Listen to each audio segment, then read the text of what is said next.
Welcome to Catapult Leaders Conversation with Leaders. Listen in and take notes as Catapult Leaders CEO, Daryl Mobley, chats with Sheldon Dennis about how to handle the money you make.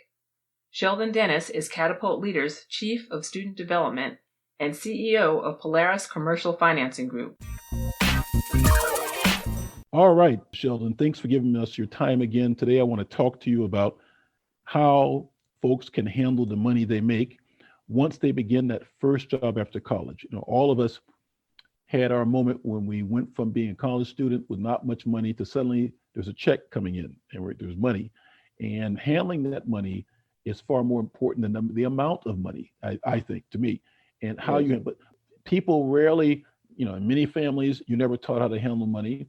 And most colleges, there are no courses on here's how you handle your money. So I wanted to use a real authentic voice to share some thoughts on how best to handle the money that is made once you start those great jobs. So I'm going to ask you a couple of questions. Is that okay?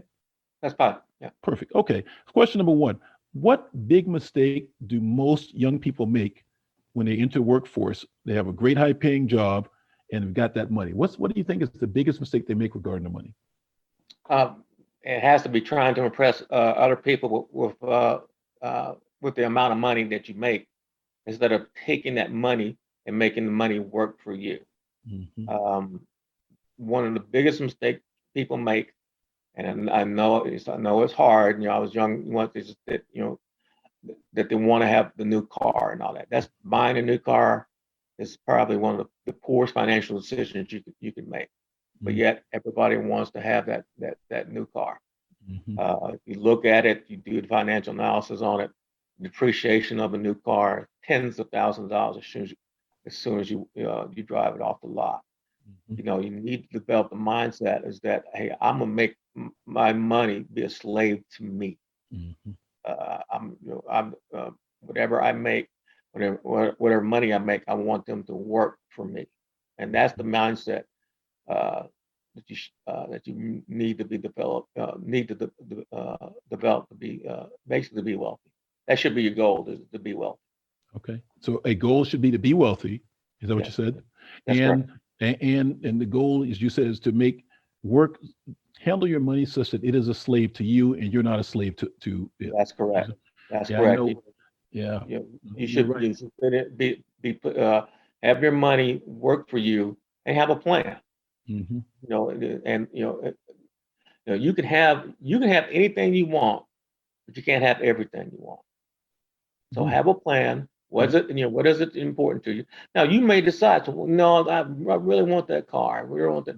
Then okay, if you make that commitment to have a new car for 2 to 3 years or lease a car, then there's other things that you're gonna have to basically pull back on. So you may not be able to travel as much as you want. So trade-offs, always trade-offs. And that's true. It's true of everything. Mm-hmm. You have to realize what the trade-offs are, and that's why I say you have to be intentional about it and have your purpose. And so you can have anything you want. Okay, decide what's important to me. You say you may say, well, cars aren't important to me. I may want to travel 2 or 3 times. Okay, then you make your finances fit those wants and purposes. Mm-hmm. Mm-hmm. Okay. All right. Having a plan, that's very interesting. And I think that probably would be the first of these tips. But my next question about that would be, what are some tips you give to folks as regards handling their money? You mentioned a plan. You have a list of tips you give them? Oh, yeah. Well, first you have to be intentional. Then, people, when you start making money, you start thinking, well, God, I've got this money. And you're just loose with it. And money doesn't stay around people who don't respect it. Okay, and the things, if you want to be wealthy, you have to study wealth, and there's some simple principles. First of all, pay yourself first. Mm-hmm. The first 10% of the money your take-home pay belongs to you. Mm-hmm. Put that aside. Mm-hmm. You want to develop a cash cushion. Mm-hmm. Where 3 to 6 months worth of take-home pay, in case something happens, you get fired, or the virus. Yeah, the Right. virus. There are people right now out of work, no fault of their own. That's right. Right. But you need to have that cushion so you're not saying, oh my God, what am I going to do? And there are people out there who I know people who make 6 digits who basically live paycheck to paycheck. That's crazy. You have to your first purpose of your money is to build up a cash cushion for emergencies. And then after that, you want to look for investments. I'm not here to tell you what investments to make and all that. Right. But like I said, you want to make your money work for you.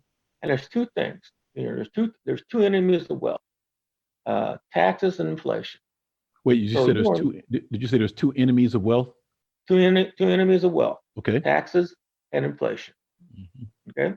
So All whatever your situation is, and you say, well, now I want to look at, I want to look into investments. Whatever investments you do, you have to do those two things with those two enemies of wealth in top of mind.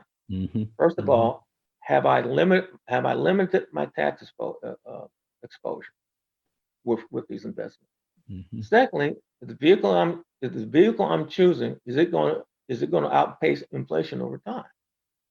So those are two key areas, and there's various things you can look at, stocks, real estate, and all that. But it's really incumbent on you to learn about that where you're comfortable and say, yeah, okay, I'm comfortable with that.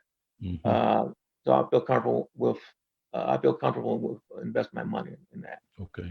So those are simply the first two things is one, pay yourself first. And second is 10% of everything you make is yours to keep.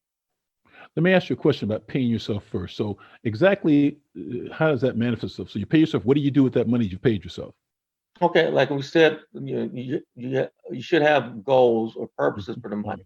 Now, your first 10% until you get that cash cushion, your first 10% goes to emergency cash.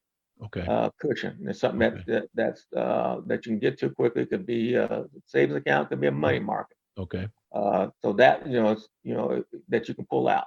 Okay.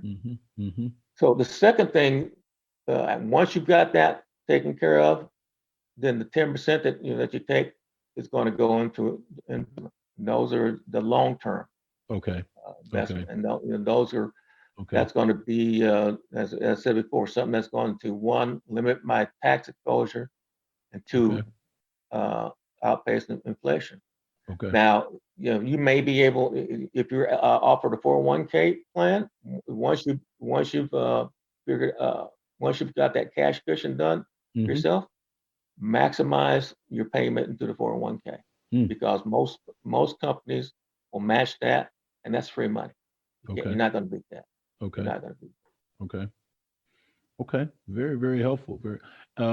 What, in your experience from when you were in your 20s, what percentage of people you knew in your 20s do you think knew what you just said? Less than 10%. Yeah, less than 10%, right? Yeah, exactly. I mean, right.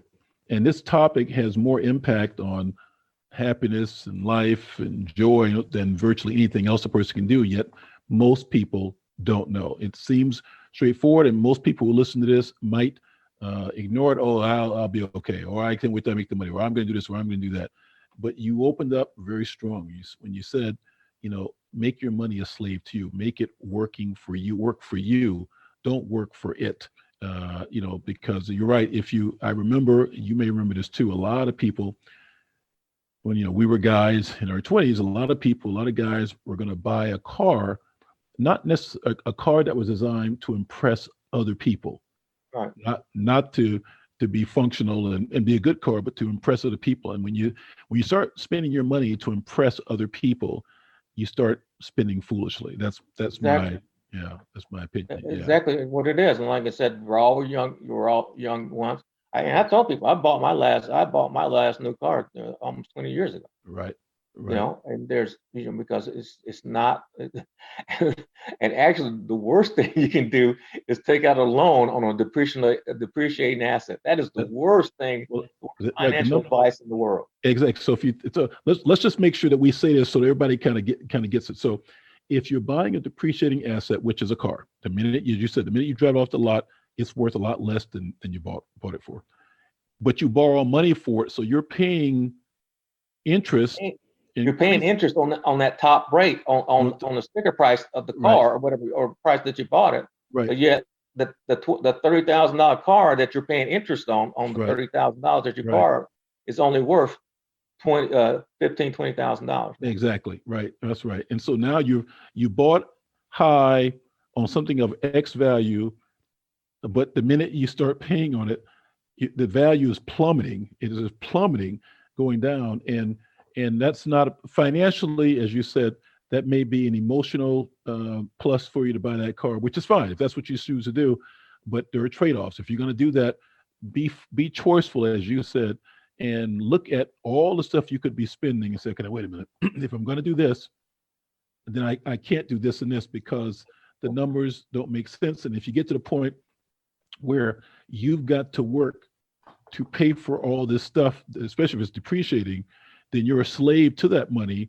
You're not free. You don't have the flexibility to make changes in your life if you need, because you've given that you become a slave to that depreciating asset. You now are feeding it. It's not feeding you, and it never will feed you. Yeah. And that's the thing. Debt in a sense, debt in itself is financial slavery. It really is. Yeah.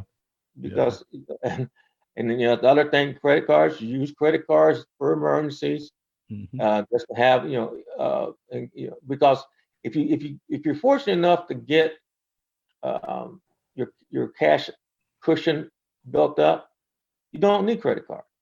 You may need credit card for convenience. Say, hey, I need a credit card. I'm going to rent a car, and they need, so they need a credit card just to get the rental done. Right. But once that's done, pay off that bill. Pay it off in cash. And if you get to the point where you say, well, I just want to carry that balance. No, pay it off. Right. There's this, and that's because what happens once you start carrying that balance, you're carrying that debt, and you become a slave to your money and to your wants. Because the reason they're using a credit card because you don't have the money. Right. Wow. Well, you have thrown some daggers down today, and I suspect that a high percentage of the people who listen to you today will take action with what you shared, and that's the important thing.